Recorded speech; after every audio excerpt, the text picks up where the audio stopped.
Good evening students. जो कल हमने टॉपिक पढ़ा था वो हमने हमारी प्रस्तावना पढ़ा था। ठीक है, आई होप कि आप सबको वो पसंद आया होगा। अगर आपको कुछ भी क्वेरी हो तो आप नीचे कमेंट सेक्शन में डाल देना।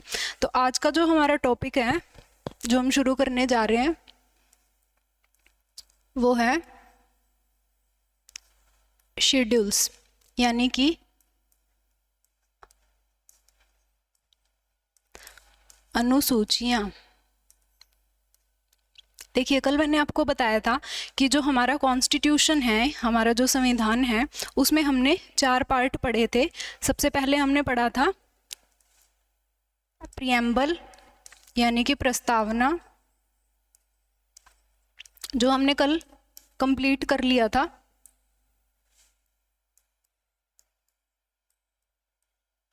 उसके बाद मैंने बताया था आपको पार्ट्स, यानी कि भाग, और वो जो पार्ट्स थे वो फर्दर डिवाइड थे आर्टिकल्स में, यानी कि अनुच्छेद, और लास्ट में थे हमारे पास शेड्यूल्स, यानी कि अनुसूचियाँ, जिसमें से हमने प्रस्तावना को कल कवर कर लिया था। जो हमारा भाग और अनुच्छेद वाला टॉपिक है ये हम एक एक करके इसको कवर करेंगे। तो आज का जो हमारा टॉपिक है वो है शेड्यूल्स। ठीक है,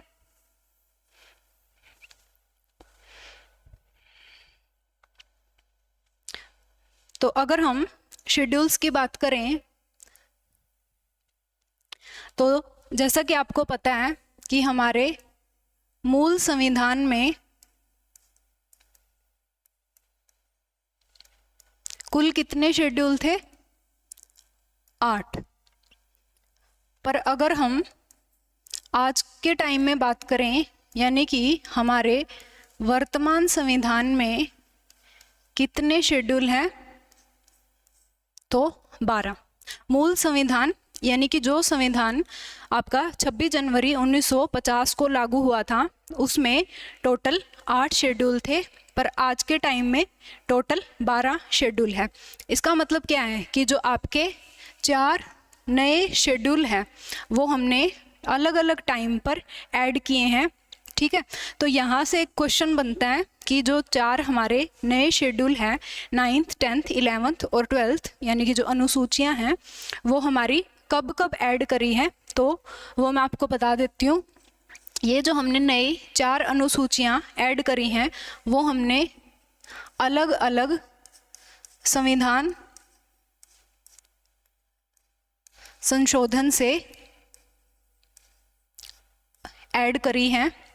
अगर हम बात करें हमारे 9th शेड्यूल के बारे में, तो उसको हमने ऐड किया है फर्स्ट कॉन्स्टिट्यूशनल अमेंडमेंट एक्ट 1951 से। जो हमारा 10th शेड्यूल है उसको हमने ऐड किया है 52nd कॉन्स्टिट्यूशनल अमेंडमेंट एक्ट 1985 से। जो हमारा 11th शेड्यूल है उसको हमने ऐड किया है 73rd कॉन्स्टिट्यूशनल अमेंडमेंट एक्ट 1992 से। और जो हमारा 12th शेड्यूल है उसको हमने ऐड किया है 74th कॉन्स्टिट्यूशनल अमेंडमेंट एक्ट 1992 से। तो इस टॉपिक से जो आपका इम्पोर्टेंट क्वेश्चन बनता है वो यही बनता है कि जो हमारे 4 नए शेड्यूल हैं, 9th, 10th, 11th और 12th, वो हमने कब कब ऐड किए हैं। तो आपको पता होना चाहिए, फर्स्ट कॉन्स्टिट्यूशनल अमेंडमेंट एक्ट 1951 से हमने हमारे 9वीं अनुसूची को ऐड किया है। 52nd कॉन्स्टिट्यूशनल अमेंडमेंट एक्ट 1985 से हमने 10th शेड्यूल को ऐड किया है और 73rd और 74th कॉन्स्टिट्यूशनल अमेंडमेंट एक्ट 1992 से हमने 11th और 12th शेड्यूल को ऐड किया है। अब इन शेड्यूल में क्या दे रखा है वो अभी हम एक एक करके जब हम हमारे शेड्यूल की लिस्ट को पढ़ेंगे, हम हमारी अनुसूचियों को पढ़ेंगे तो आपको पता लग जाएगा। ठीक है, तो अब हम एक एक करके हमारे जो अनुसूचियां हैं यानी कि जो शेड्यूल हैं उनको हम पढ़ते हैं। तो सबसे पहले हम बात करते हैं फर्स्ट शेड्यूल की, यानी कि पहली अनुसूची। देखिए, अगर इस टॉपिक से हम क्वेश्चन की बात करें कि किस टाइप से क्वेश्चन आते हैं, तो या तो आपको वो डायरेक्ट देके कि इस शेड्यूल में क्या मेंशन है, या फिर आपको टॉपिक का नाम देके कि ये किस शेड्यूल के अंदर मेंशन है, इस टाइप से क्वेश्चन आते हैं। या फिर आपको कई बार मैच के क्वेश्चन आते हैं कि आप कि अलग अलग शेड्यूल को जो उनके कंटेंट है उसके साथ आप क्या करो, मैच करो। तो अगर हम बात करें हमारी पहले शेड्यूल की यानी कि पहली अनुसूची की, तो हम हमेशा हमारे पहले शेड्यूल को आर्टिकल जो 1 है हमारा, अनुच्छेद 1 के साथ हम इसको पढ़ते हैं। आर्टिकल 1 में क्या मेंशन है? India is A union of states. जो यूनियन ऑफ स्टेट्स है यानी कि भारत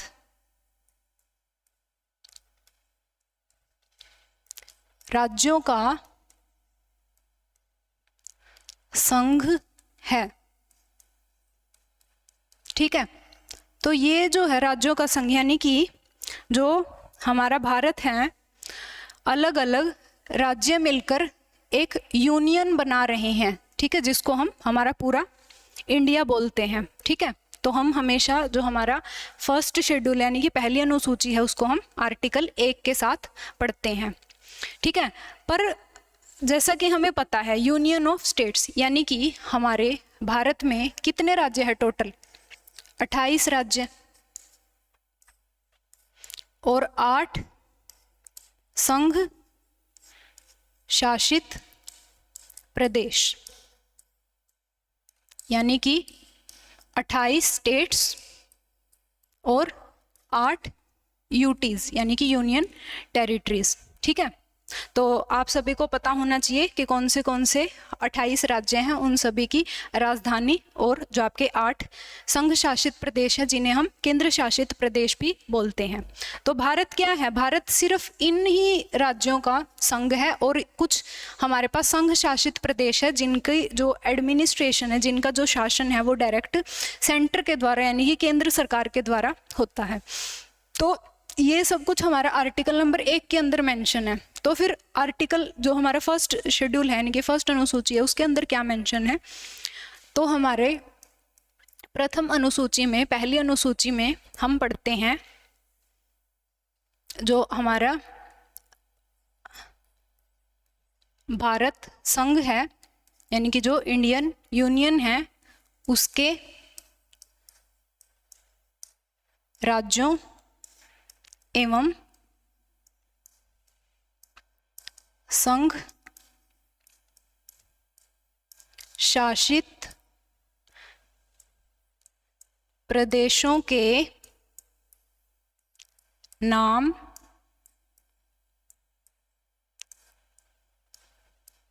सीमाएं एवं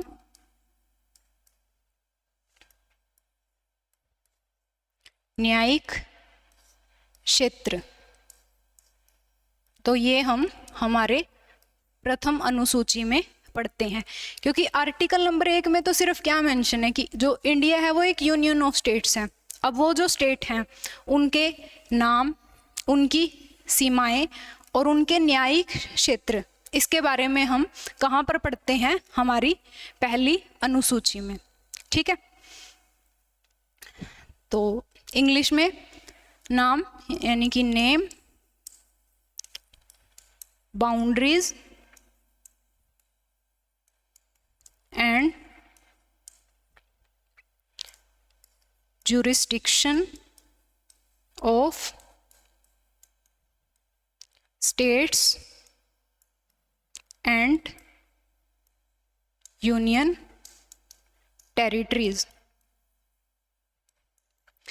देखिए, आपको अगर हम इस टॉपिक की बात करें अनुसूचियों की, तो आपको इस पर ज़्यादा डीप में जानने की कोई ज़रूरत नहीं है। सिर्फ जो आपकी 12 अनुसूचियां हैं, आपको पता होना चाहिए कि हर एक अनुसूची में किस चीज़ के बारे में मेंशन है। और जो हमारी लास्ट की 4 अनुसूचियां हैं, जो हमारी 9th 10th 11th और 12th जो हमने बाद में ऐड करी हैं, तो उनमें उनको कब कब ऐड किया गया है, बस सिर्फ यहीं से आपका क्वेश्चन बनता है। तो जो हमारी प्रथम अनुसूची है उसके बारे में हमें पता लग गया कि हमारी प्रथम अनुसूची में जो हमारे भारत के राज्य हैं और जो हमारे केंद्र शासित प्रदेश हैं उनके नाम, सीमाएं और जो उनका न्यायिक क्षेत्र है वो हम उनके बारे में हमें प्रथम अनुसूची से पता चलता है। उसके बाद हम बात करते हैं हमारी दूसरी अनुसूची यानी कि सेकंड शेड्यूल।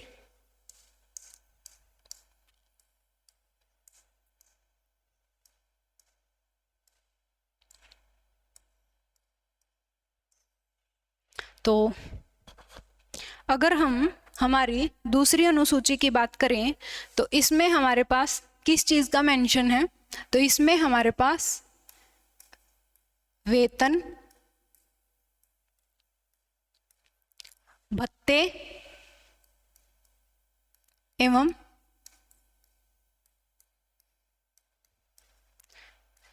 विशेषाधिकार। ठीक है, तो हमें कुछ ऑफिसेज हैं जो इसमें मेंशन हैं, उनके जो आपके वेतन हैं यानी कि salaries,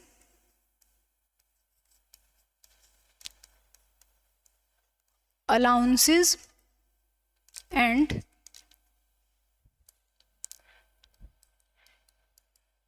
privileges of certain offices, यानी कि कुछ ऑफिस हैं उनके वेतन, भत्ते एवं विशेषाधिकार का हमें पता चलता है। ठीक है, तो आपको पता होना चाहिए कि हमारी दूसरी अनुसूची में किन किन ऑफिस के सैलरी, अलाउंसेस और जो आपके प्रिविलेजेस हैं उनकी बात करी गई है। तो सबसे पहले हमारे पास जो सबसे पहला ऑफिस आता है वो है हमारा राष्ट्रपति एवं राज्यों के राज्यपाल, यानी कि प्रेसिडेंट एंड गवर्नर।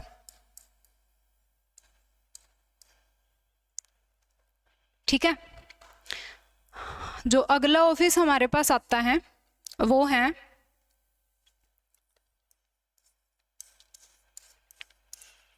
सर्वोच्च न्यायालय, जिसे हम कहते हैं सुप्रीम कोर्ट एवं उच्च न्यायालय के न्यायाधीश, यानी कि जजेस of supreme court and high court. देखिए, वैसे तो इतना डीप क्वेश्चन मुश्किल से ही आता है क्योंकि ये जो क्वेश्चन है ये पीसीएस लेवल का क्वेश्चन है, पर फिर भी आप एक बार देख लेना कि कौन से जो ऑफिसेज हैं उनके बारे में हमने शेड्यूल 2 के अंदर मेंशन कर रखा है। तो अगला ऑफिस जो हमारे पास आता है वो है हमारा कैग का ऑफिस है, CAG controller and auditor general of India, जिसे हम हिंदी में कहते हैं नियंत्रक एवं महालेखा परीक्षक, यानी कि controller and auditor general of India. देखिए, अगर इनमें से कुछ ऑफिस अगर आप फर्स्ट टाइम सुन रहे हो, जैसे कि कैग का हो गया, ठीक है, हमारा ये सुप्रीम कोर्ट, हाई कोर्ट, कोई भी, ये जो भी हम ऑफिसेज की बात कर रहे हैं, जब हम आगे हमारे पार्ट्स पढ़ेंगे, यानी कि हम हमारे लेक्चर्स को जब आगे फर्दर बढ़ाएंगे तो हम इनको एक एक करके डिटेल में पढ़ेंगे। इनसे रिलेटेड हम अनुच्छेद पढ़ेंगे कि किस किस अनुच्छेद में हमें इसकी controller and auditor general of India की जानकारी मिलती है, कहाँ पर हमें सुप्रीम कोर्ट और हाई कोर्ट की जानकारी मिलती है। ठीक है, अगला जो ऑफिस आता है वो है हमारा लोकसभा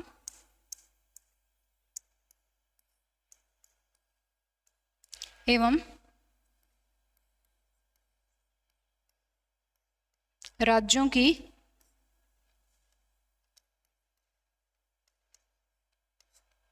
विधान सभा के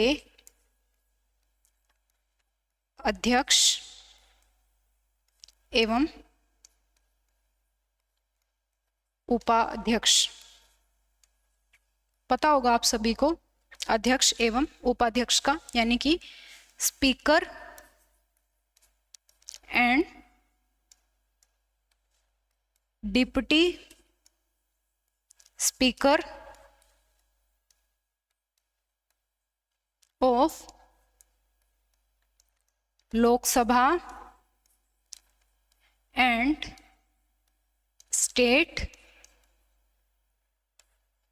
लेजिस्लेटिव असेंबली।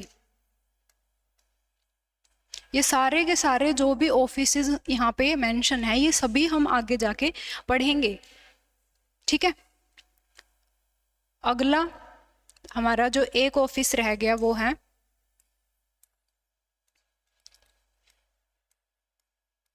राज्यसभा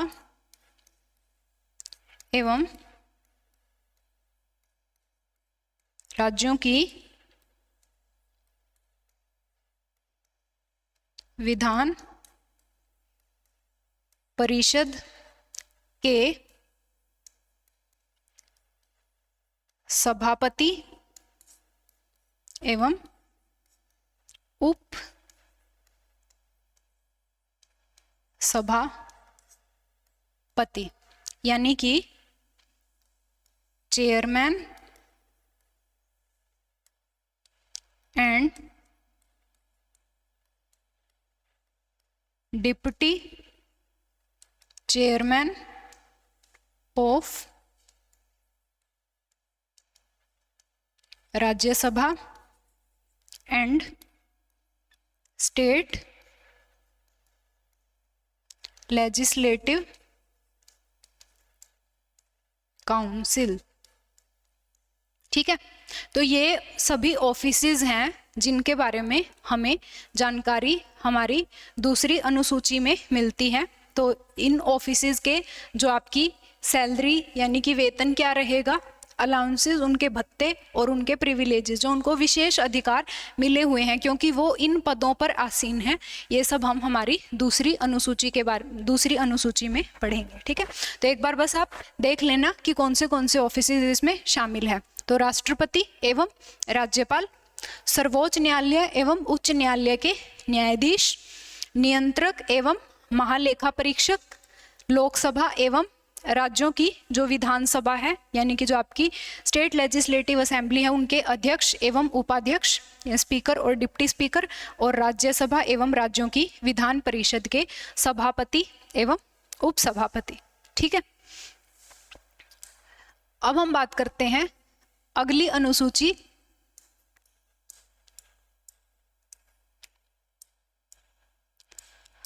तीसरी अनुसूची यानी कि थर्ड शेड्यूल। इसमें हम पढ़ते हैं ओथ एंड अफर्मेशन, यानी कि शपथ एवं प्रतिज्ञान, यानी कि इसमें भी आपके दूसरी अनुसूची की तरह कुछ ऑफिसेज मेंशन है और उनकी जो शपथ है उसके बारे में यहाँ पर मेंशन है। ठीक है, तो वो ऑफिसेज हम देख लेते हैं एक बार। जो आपकी दूसरी अनुसूची में हमने 2 ऑफिस पढ़े थे, हमारे सुप्रीम कोर्ट और हाई कोर्ट के जजेस, यानी कि जो हमारा सर्वोच्च न्यायालय है और जो हमारा उच्च न्यायालय है, जो हमारे स्टेट्स के हाई कोर्ट हैं उनके जो जजेस थे यानी कि न्यायाधीश थे। और दूसरा जो हमने टॉपिक पढ़ा था वहाँ पर एक और ऑफिस हमने वहाँ पे पढ़ा था, वो था हमारा नियंत्रक एवं महालेखा परीक्षक का। तो वो दोनों ऑफिसेज यहाँ पर भी आपके सेम रहेंगे, यानी कि जो आपके जजेस हैं यानी कि जो आपके न्यायाधीश हैं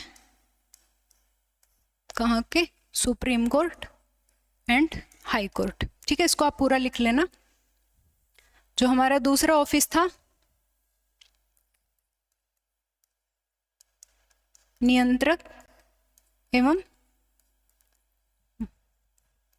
महालेखा परीक्षक, यानी कि controller and auditor general of India, ये मैंने शॉर्ट फॉर्म में आपको लिखवा दिया। तो ये जो 2 ऑफिसेज आपके वही सेम जो दूसरे अनुसूची में हमने, बस वहाँ पर हम किस चीज़ की बात कर रहे थे, वहाँ पर हम इनकी सैलरीज की और अलाउंसेस की हमने बात करी थी। यहाँ पर हम इनकी ओथ और अफर्मेशन यानी कि हम इनकी शपथ की बात यहाँ पर कर रहे हैं।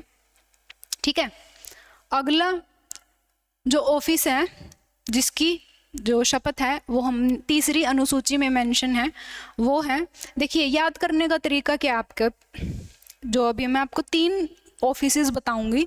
तो सबसे पहले क्या होता है कि जो आपके MLA MP होते हैं, ठीक है, तो उनको इलेक्शन जो चुनाव है, चुनाव लड़ने से पहले क्या करना पड़ता है, उन्हें नॉमिनेशन करवानी पड़ती है। ठीक है, तो वो एक उम्मीदवार के रूप में जो आपकी निर्वाचन आयोग है, जो आपकी इलेक्शन कमीशन ऑफ इंडिया है, उसके सामने एक शपथ वो लेते हैं। ठीक है, उसके बाद फिर वो चुनाव लड़ते हैं और चुनाव लड़ने के बाद जब वो चुने जाते हैं फिर वो क्या है, हमारे जो हाउसेज हैं यानी कि हमारी संसद है, पार्लियामेंट है, या फिर जो हमारे स्टेट लेवल पे राज्य के जो हमारी विधान मंडल है, जब वो उनके सदस्य बन जाते हैं तो फिर वो एज MP या MLA वो क्या करते हैं, फिर एक शपथ लेते हैं। ठीक है, फिर उन्हीं में से जब चुनाव आपके कंप्लीट होने के बाद जिस भी पार्टी के पास क्या होती है, मेजोरिटी होती है, वही पार्टी आपकी सरकार बनाती है। तो फिर वही जो आपके MP और MLA हैं जो सरकार बना रहे हैं, वो मंत्री के रूप में क्या करते हैं, शपथ लेते हैं। तो वो तीनों लेवल पर जो शपथ ले रहे हैं वो शपथ आपकी तीसरी अनुसूची के अंदर शामिल है। तो सबसे पहले जो हमारे चुनाव लड़ने वाले उम्मीदवार, ठीक है, तो उनकी शपथ यहाँ पर मेंशन है। उसके बाद जो हमारी संसद है एवं राज्य विधान मंडल के सदस्य, यानी कि जो आप MP और MLA पढ़ते हो यहाँ पर, और लास्ट में हमारे जो हमारे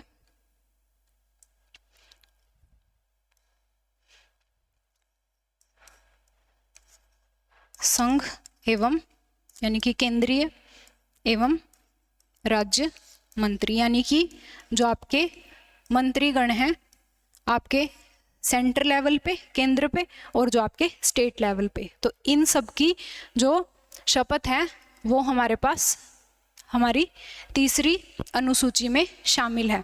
तो यहाँ पर आपने एक चीज़ देखी होगी कि यहाँ पर हमने हमारे राष्ट्रपति, उपराष्ट्रपति और जो हमारे राज्यपाल हैं उसकी शपथ को हमने यहाँ पर मेंशन नहीं किया है, क्योंकि उनकी शपथ जो है आप प्रॉपर एक, जब हम उनका टॉपिक पढ़ेंगे तो वहाँ पर प्रॉपर एक आर्टिकल जो है उसको डेडिकेट कर रखा है उनकी शपथ को, तो हम यहाँ पर जो हमारे प्रेसिडेंट है, राष्ट्रपति, और जो हमारे उपराष्ट्रपति और जो हमारे राज्यपाल हैं, हम उनकी शपथ को इस अनुसूची में हम नहीं पढ़ते हैं।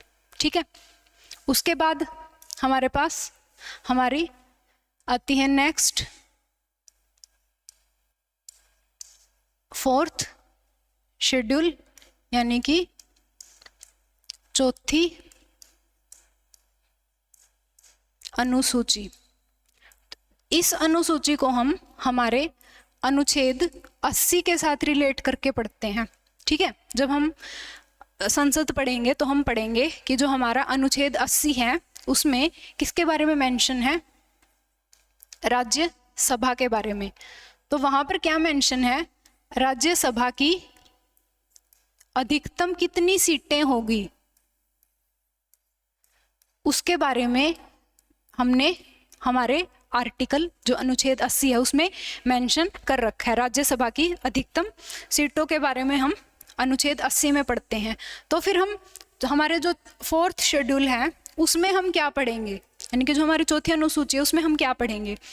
तो अधिकतम सीटें तो हमें हमारे अनुच्छेद 80 से पता चल गई, तो हमारे चौथी अनुसूची से हमें पता चलता है कि हमारी वर्तमान में राज्यसभा में कितनी सीटें हैं और उन सीटों का अलग अलग राज्यों और केंद्र शासित प्रदेशों के बीच बंटवारा किस प्रकार से होता है, यह हम हमारी चौथी अनुसूची में पढ़ते हैं। ठीक है। तो यहाँ पर हम क्या पढ़ते हैं, distribution of seats in Rajya Sabha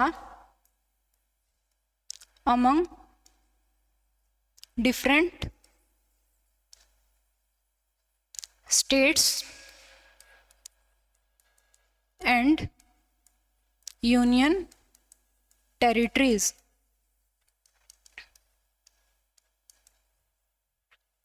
यानी कि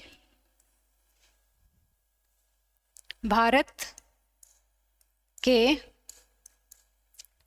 राज्यों एवं केंद्र शासित प्रदेशों के बीच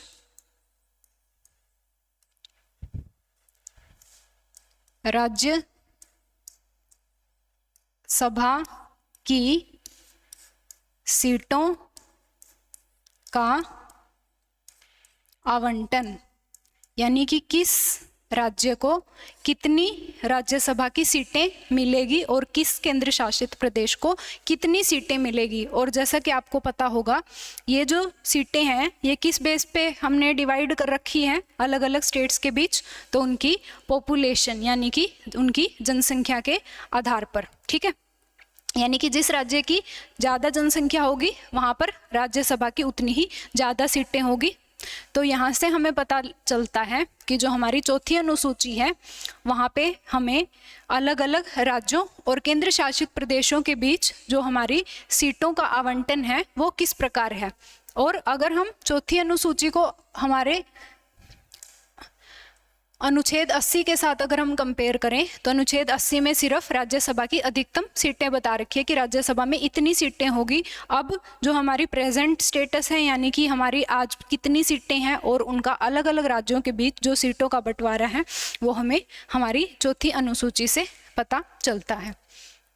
उसके बाद जो हम 5वीं और जो हमारी छठी अनुसूची है उसको दोनों को हम इकट्ठा पढ़ते हैं। ठीक है।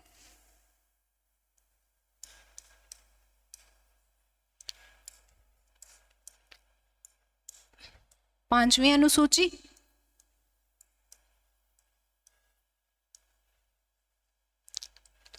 हम कंपेयर करके पढ़ते हैं और छठी अनुसूची यानी कि 6th शेड्यूल। तो यहाँ पर हम पढ़ते हैं, देखिए हमारे जो कुछ राज्य हैं उसमें जो हमारी जनजातीय जो हमारी पॉपुलेशन रहती है, जो हमारी ट्राइबल पॉपुलेशन रहती है, उनके लिए हमारे संविधान में कुछ अलग से प्रावधान किए हैं, उनके लिए कुछ स्पेशल प्रावधान किए हैं जो हमें हमारी 5वीं और 6ठी अनुसूची में मिलते हैं। ठीक है, तो 5वीं और 6ठी अनुसूची में अगर हम डिफरेंस देखें तो जो हमारी 6ठी अनुसूची है उसमें हमने सिर्फ 4 स्टेट्स की जो ट्राइबल पॉपुलेशन है, यानी कि वहाँ की जो आदिवासी जनसंख्या है उसकी बात करी है, जबकि जो हमने 5th शेड्यूल के अंदर हमने हमारी उन 4 स्टेट्स को छोड़कर जो हमारे बचे हुए स्टेट्स हैं उनमें जो हमारी ट्राइबल पॉपुलेशन है उनकी यहाँ पर हमने उनको 5वीं अनुसूची के अंदर ऐड किया है। ठीक है, तो अगर हम 5वीं अनुसूची में देखें कि हमें क्या मिलता है, तो हमें 5वीं अनुसूची में मिलता है कि वो जो 4 स्टेट हैं, ठीक है, वो कौन से हैं? असम, मेघालय, त्रिपुरा एवं मिजोरम को छोड़कर, यानी कि इन 4 स्टेट्स को छोड़कर जो हमारे बाकी के राज्य हैं, बाकी के राज्यों में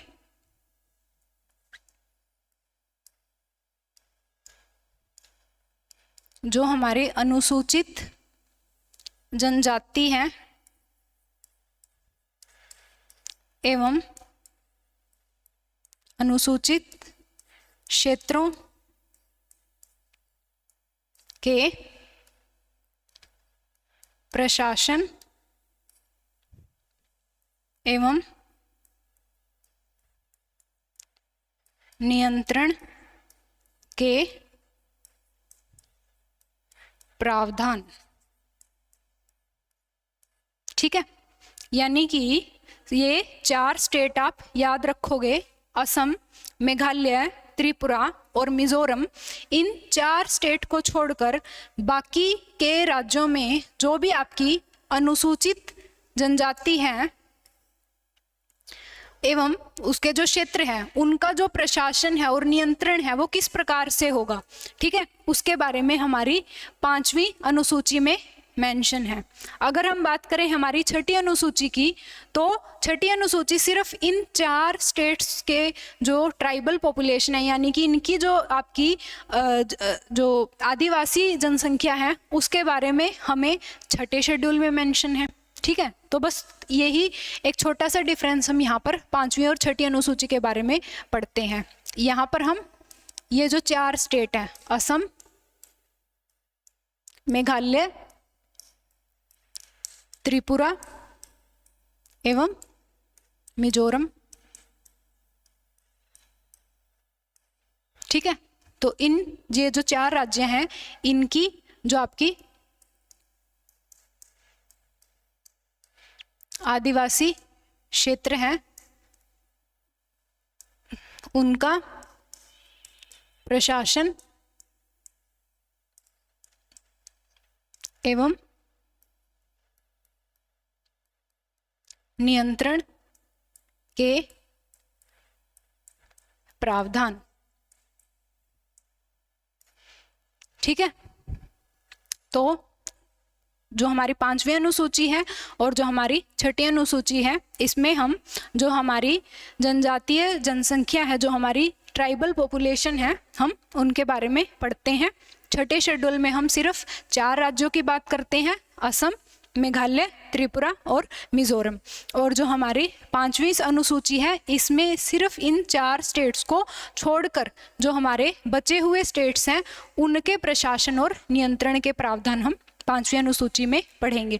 तो ये जो आपकी ट्राइबल पॉपुलेशन है, इनसे रिलेटेड जो भी आपके ये स्पेशल प्रोविजंस हैं, जो ये हमने प्रावधान बनाए हैं, तो इनकी जो पावर है वो हमने हमारे राष्ट्रपति, ठीक है, 5वीं अनुसूची के केस में हमने हमारे राष्ट्रपति और 6ठी अनुसूची के केस में हमने हमारे राज्यपाल को ये जो पावर है वो दे रखी है। अब हम बात करते हैं हमारी 7वीं अनुसूची।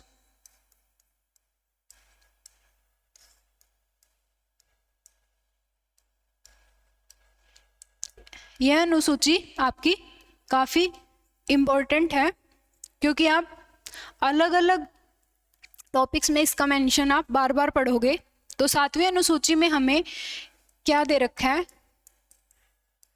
Distribution of powers among centre and states, यानी कि केंद्र एवं राज्यों में शक्तियों का विभाजन।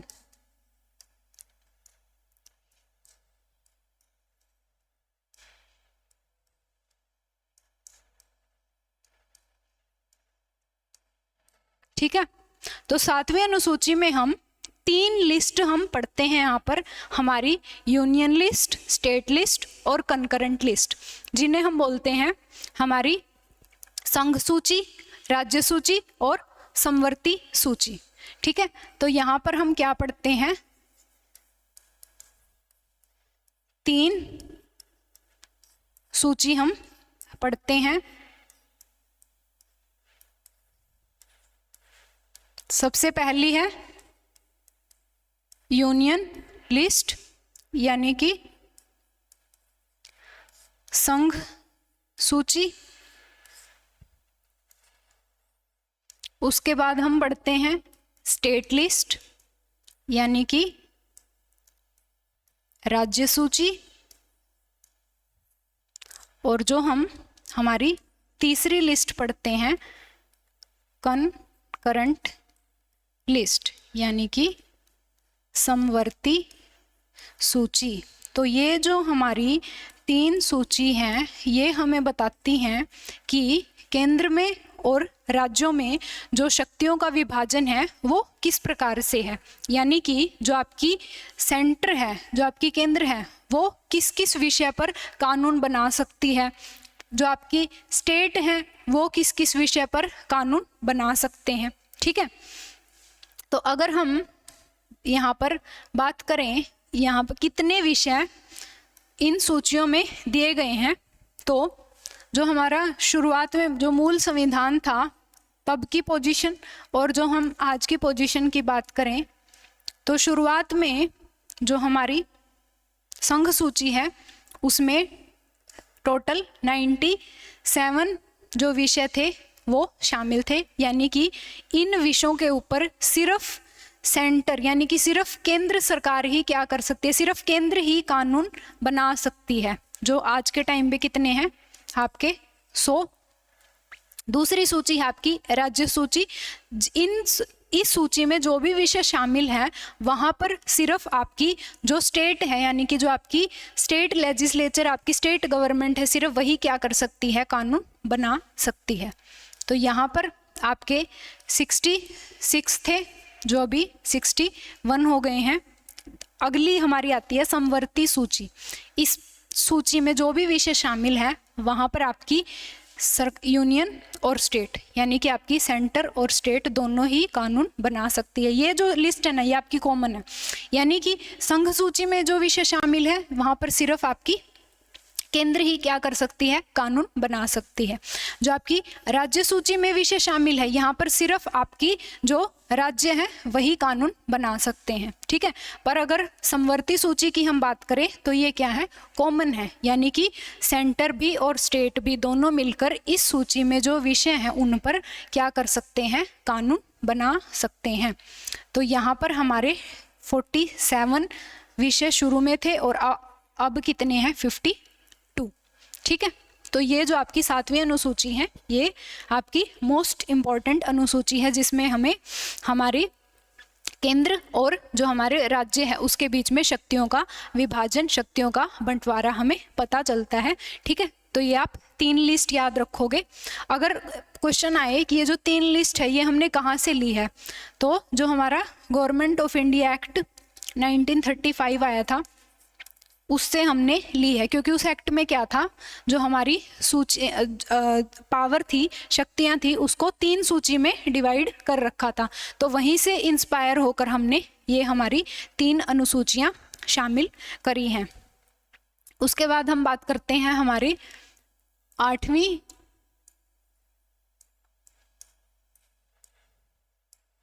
अनुसूची की, यानी कि 8th शेड्यूल।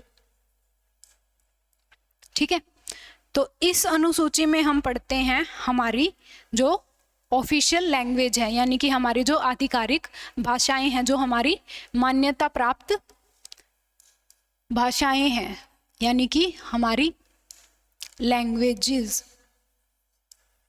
जैसा कि आपको पता है कि भारत की कोई अपनी राष्ट्रभाषा नहीं है। ठीक है, हमारे संविधान ने क्या है, 22 भाषाओं को मान्यता प्रदान कर रखी है, यानी कि हमारे संविधान में 22 भाषाओं का मेंशन है।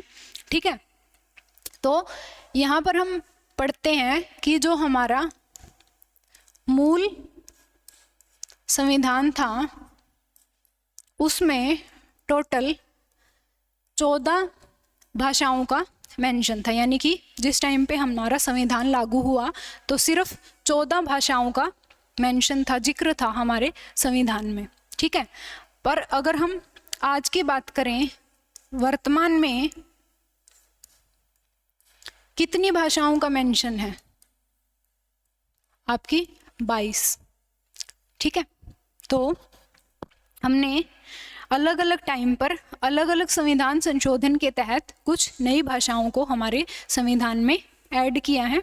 ठीक है, तो ये जो आपकी 22 की 22 भाषाएं हैं, ये आप पढ़ के आएंगे कि हमारी जो 22 भाषाएं हमारे संविधान में मेंशन है वो कौन सी है, तो आप सभी उनको याद करेंगे। ठीक है, ये आज का आपका होमवर्क है।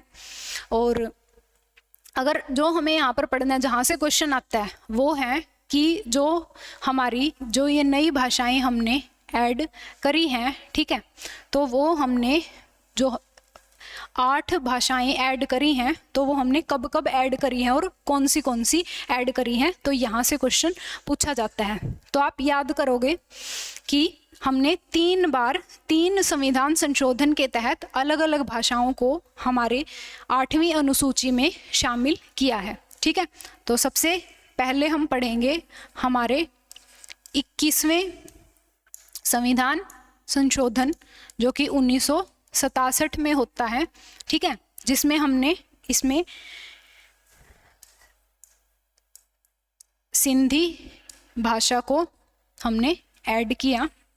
उसके बाद हम पढ़ते हैं 71st कॉन्स्टिट्यूशनल अमेंडमेंट एक्ट 1992, यानी कि 71वें संविधान संशोधन 1992 से हमने जो 3 नई भाषाओं को हमने ऐड किया है, वो है, देखिए ट्रिक है इसको याद करने की, MNK।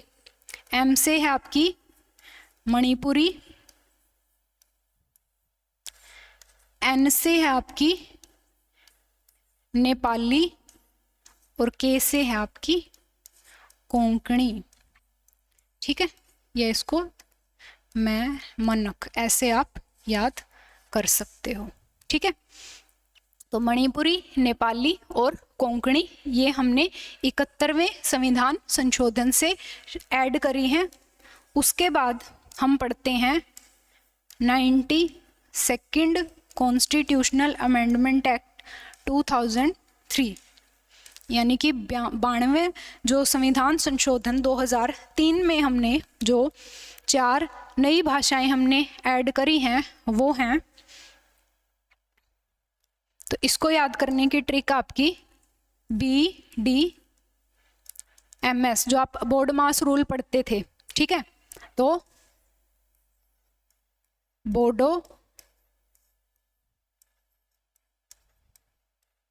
डोगरी,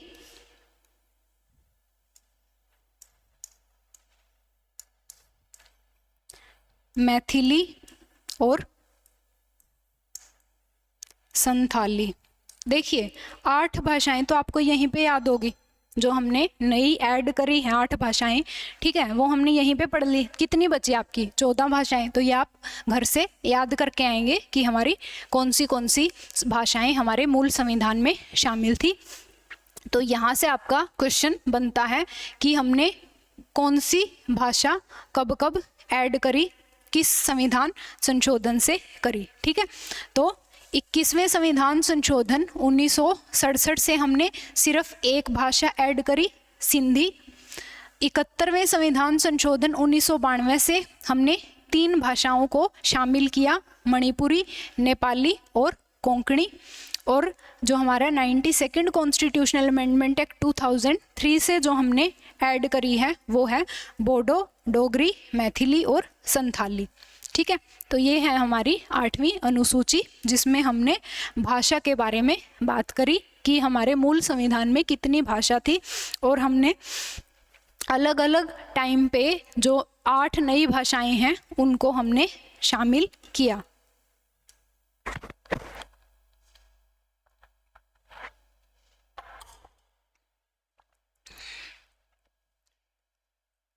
उसके बाद ये जो हमारे 8 अनुसूची हमने पढ़ी है, ये हमारे मूल संविधान में शामिल थी। अब हम जो हमारी अनुसूची पढ़ने जा रहे हैं 9th, 10th, 11th और 12th, वो हमने अलग अलग संविधान संशोधन से उनको हमारे संविधान में शामिल किया है। तो जो आपकी 9वीं अनुसूची है, यानी कि 9th शेड्यूल, तो इसको हमने कब ऐड किया है?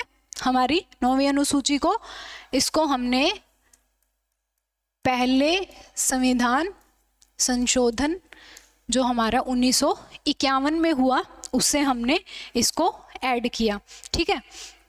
तो 9वीं अनुसूची में हमने क्या, कौन से टॉपिक्स को हमने यहाँ पर रखा?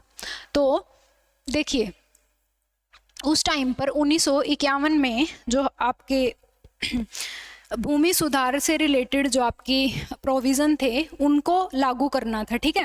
पर जैसा कि आपको पता है कि जो संपत्ति का अधिकार है वो उस टाइम पर आपका एक मौलिक अधिकार था, ठीक है। आज के टाइम पे अगर हम संपत्ति का अधिकार देखें तो वो एक मौलिक अधिकार नहीं है, क्योंकि हमने उसको जो हमारे भाग 3 है उससे निकाल के हमने उसको एक नए अनुच्छेद 301 के अंदर हमने उसको रख दिया है, यानी कि अब वह सिर्फ एक हमारा संवैधानिक अधिकार है, वह हमारा मूल अधिकार नहीं है। पर उस टाइम पर यहाँ पर बात हो रही है 1951 की, ठीक है। तो आपको जो आपकी जमींदारी अनुमूलन है, ठीक है, उससे रिलेटेड प्रोविज़न लागू करने थे। आपके भूमि सुधार आंदोलन जो था, आपके भूमि सुधार से रिलेटेड प्रोविज़न्स को आपने लागू करना था, ठीक है। तो उस टाइम पर हमने इसको ऐड किया 9वीं अनुसूची को। तो यहाँ पर हम रखते हैं कि भूमि सुधार या फिर जमींदारी उन्मूलन के लिए अगर जो आपकी सरकार है, ठीक है, अगर वो कोई भी कानून लेकर आती है इन दोनों टॉपिक्स से रिलेटेड या फिर इससे अलग कुछ भी, ठीक है, अगर उस कानून को 9वीं अनुसूची के अंदर रख दिया जाता है, ठीक है, तो वो क्या होगी, जो आपकी न्यायपालिका है यानी कि आपकी जुडिशरी है, वो उस कानून को क्या नहीं कर सकती, उसको, ठीक है, अबोलिश नहीं कर सकती। तो ये हम 9वीं अनुसूची के अंदर पढ़ते हैं, ठीक है। तो भूमि सुधार और जमींदारी उन्मूलन से रिलेटेड कोई भी कानून अगर 9वीं अनुसूची में रखा गया है तो वो क्या होगा, जो आपकी न्यायपालिका के पास जो आपकी जुडिशियल रिव्यू की पावर है, यानी कि जो उसकी जो जुडिशरी की जुडिशियल रिव्यू की पावर है, ठीक है, वो उससे बाहर हमने 9वीं अनुसूची को रखा है। उसके बाद जो अगली अनुसूची हम पढ़ते हैं वो है हमारी 10वीं अनुसूची यानी कि 10th शेड्यूल। ठीक है, तो इसको हमने कब ऐड किया है? 52nd constitutional amendment act 1985। ठीक है, तो इसमें हमने क्या ऐड किया है? दल बदल विरोधी कानून। यानी कि देखिए, जब आपके चुनाव होते हैं, ठीक है, तो जिस भी सरकार की मेजोरिटी होती है, मतलब जिस भी पार्टी की मेजोरिटी होती है, वही पार्टी क्या करती है? आपकी सरकार बनाती है। ठीक है, तो यानी कि आपकी सत्ता में बने रहने के लिए किसी भी सरकार को हमेशा एक मेजोरिटी की जरूरत होती है। ठीक है, तो ये दल बदल विरोधी कानून आपका 1985 में लेकर आया गया। उस टाइम पर क्या था? आपकी जो 1985 का अगर हम ये टाइम पीरियड पढ़ें तो वहाँ पर क्या था? जो आपकी बहुत बार गठबंधन की सरकारें बन रही थी और बार बार गिर रही थी। ठीक है, तो गिरने का रीज़न क्या था? वो था दल बदल। यानी कि अगर कोई जो आपका मेंबर है, ठीक है, अगर वो एक पार्टी से चुनाव लड़ता है, ठीक है, और बाद में क्या करता है? वो किसी दूसरी पार्टी में चला जाता है, यानी कि जिस पार्टी से उसने चुनाव लड़ा, ठीक है, जिस पार्टी से वो उसने चुनाव लड़ा और वो आपका हाउस का मेंबर बना, और बाद में वो क्या करता? अपनी पार्टी को छोड़कर दूसरी पार्टी में शामिल हो जाता है। तो क्या होगा? अगर उस पार्टी के पास जिससे वो गया है, ठीक है, अगर उसके पास अभी मेजोरिटी नहीं बची तो उसकी सरकार जो है वो गिर जाएगी। ठीक है, तो इससे क्या हो रहा था? बार बार सरकारें बन रही थी और गिर रही थी। तो उस चीज़ को रोकने के लिए हमने क्या किया? हमारी 10वीं अनुसूची को शामिल किया।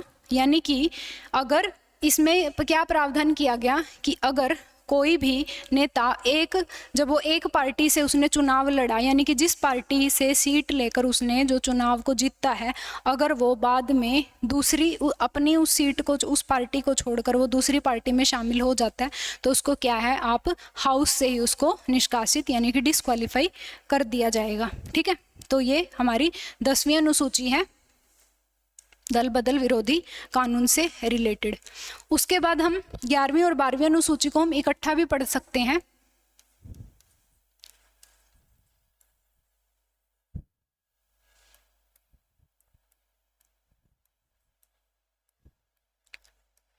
ग्यारहवीं अनुसूची, और इसको हम कंपेयर करके पढ़ेंगे हमारे 12th शेड्यूल यानी कि 12वीं अनुसूची के साथ। तो दोनों ही अनुसूचियों में किस चीज़ का जिक्र है? दोनों ही अनुसूचियों में आपके जो स्थानीय स्वशासन है उसका मेंशन है। तो सबसे पहले कि कब कब इनको ऐड किया गया, तो 11वीं अनुसूची को 73rd कॉन्स्टिट्यूशनल अमेंडमेंट एक्ट 1992 यानी कि 73वें संविधान संशोधन 1992 से हमने इसको ऐड किया। और जो हमारी 12वीं अनुसूची है उसको हमने 74th कॉन्स्टिट्यूशनल अमेंडमेंट एक्ट 1992 यानी कि 74वें संविधान संशोधन से हमने इसको शामिल किया है। अब जो हमारी 11वीं अनुसूची है उसमें हम किस चीज़ के बारे में बात करते हैं? तो यहाँ पर हम बात करते हैं हमारे पंचायती राज के बारे में।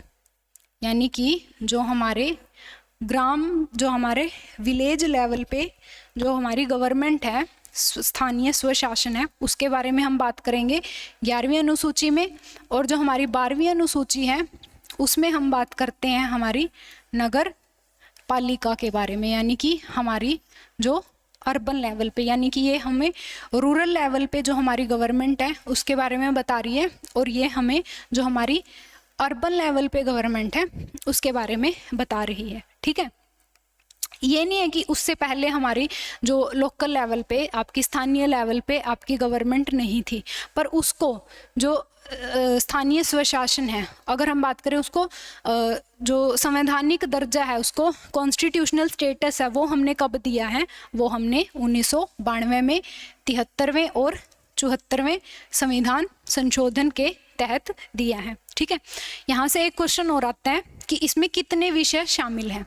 तो 11वीं अनुसूची में हमारे पास टोटल 29 विषय शामिल हैं, यानी कि ये वो विषय हैं जो आपकी स्टेट गवर्नमेंट,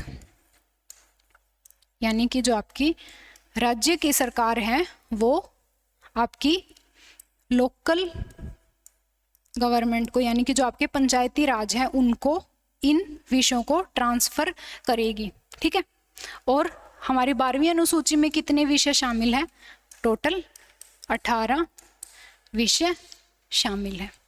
ठीक है।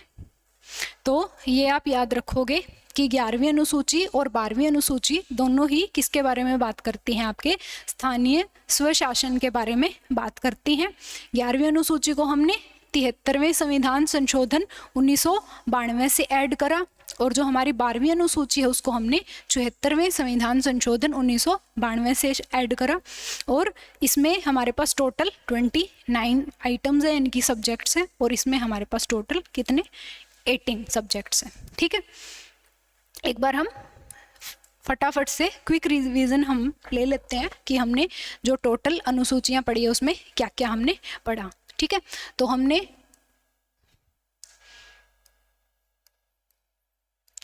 आज अनुसूची का टॉपिक पढ़ा। कितनी पढ़ी हमने? ओरिजिनली यानी कि मूल संविधान में 8 थी, बाद में कितनी होगी? 12। क्या क्या शामिल था? जो हमारी पहली अनुसूची थी उसमें हमने किस चीज़ के बारे में बात करी? हमारे जो राज्य हैं एवं जो हमारे केंद्र शासित प्रदेश हैं, ठीक है, उनके नाम, सीमाएं एवं क्षेत्राधिकार के बारे में हमने यहाँ पर पढ़ा हमारी प्रथम अनुसूची में। दूसरी अनुसूची में हमने क्या पढ़े थे? दूसरी अनुसूची में हमने पढ़ा वेतन व भत्ते। ठीक है। कुछ ऑफिसेस हमने पढ़े थे, जैसे कि राष्ट्रपति हो गया हमारा, ठीक है, राज्यपाल हो गया, हमारे सुप्रीम कोर्ट के और हाई कोर्ट के जजेस हमने पढ़े। उसके बाद हमने हमारी जो लोकसभा थी और जो हमारी राज्य की विधान सभा थी, उनके हमने स्पीकर और डिप्टी स्पीकर की वेतन व भत्ते पढ़े। और उसके बाद हमने जो हमारे राज्यसभा और जो राज्य की विधान परिषद थी, ठीक है, उनके जो हमारे चेयरमैन और डिप्टी चेयरमैन यानी कि सभापति एवं उपसभापति, उनके हमने वेतन व भत्ते पढ़े।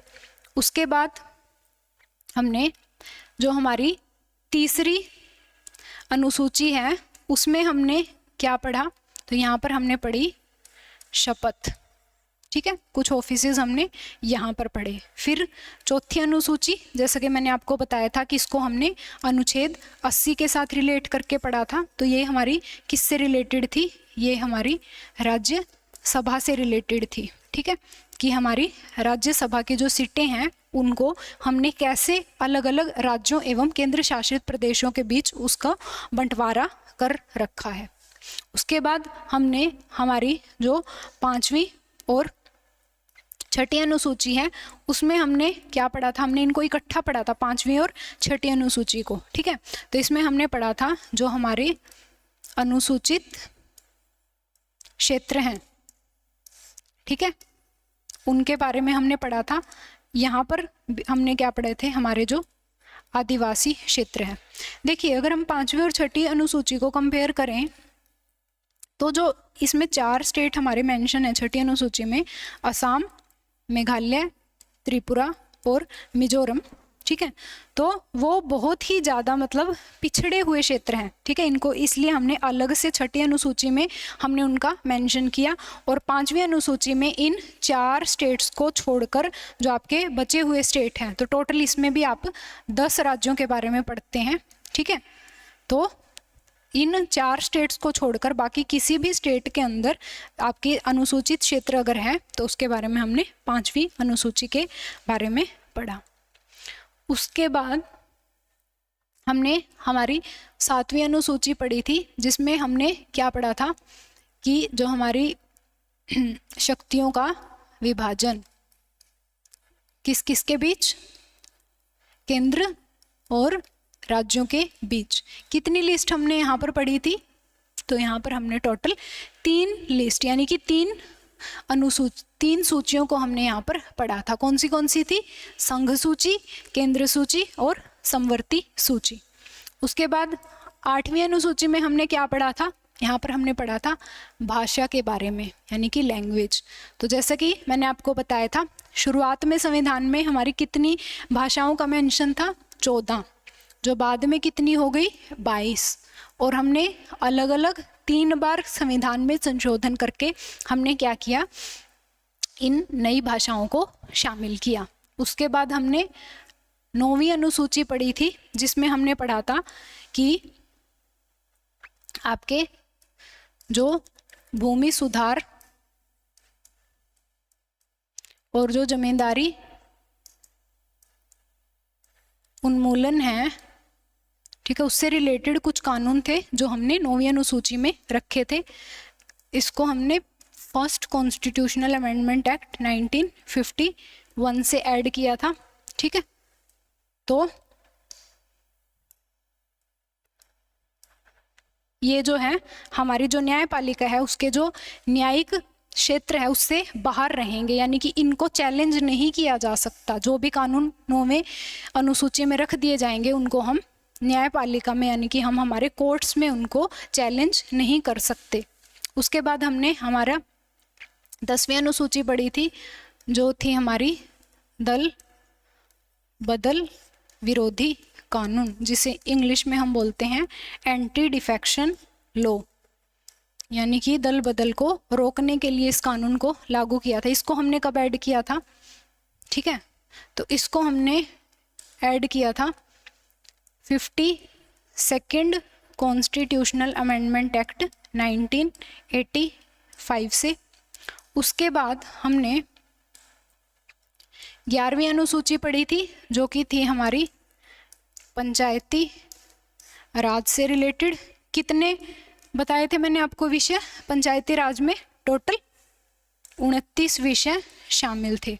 फिर हमने 12वीं अनुसूची में पढ़ा था हमारी नगर पालिका, यानी कि हमारी जो म्यूनसिपैलिटी है, इसमें हमने टोटल 18 विषय पढ़े थे। और इनको हमने कब कब ऐड किया था? तो जो हमारे 11वीं अनुसूची है, इसको हमने 73वें संविधान संशोधन 1992 के तहत ऐड किया। और जो हमारी 12वीं अनुसूची है, इसको हमने 74th यानी कि 74वें संविधान संशोधन 1992 से हमने इसको ऐड किया है, ठीक है। तो ये था हमारा आज का टॉपिक। तो हमने सभी अनुसूचियों को एक एक करके पढ़ा कि यहाँ आपका जो क्वेश्चन बनता है वो डायरेक्ट आपका यही बनेगा कि किस अनुसूची में किस चीज़ के बारे में मेंशन है, ठीक है। सिर्फ बस आपको इतना याद रखना है, ठीक है। अगर आप ये सब भी याद कर लेते हो तो आपका आराम से क्वेश्चन पेपर में बन जाएगा।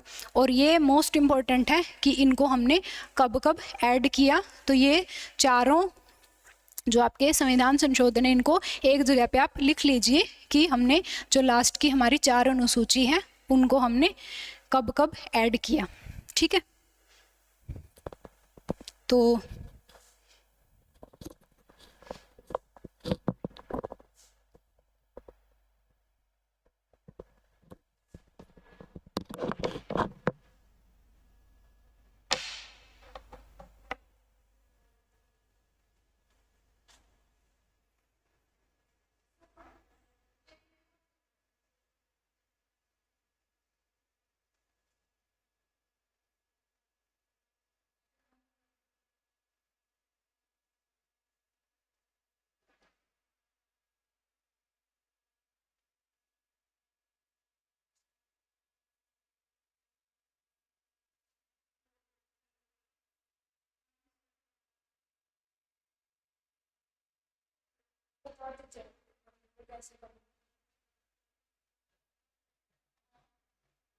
आप एक स्टोरी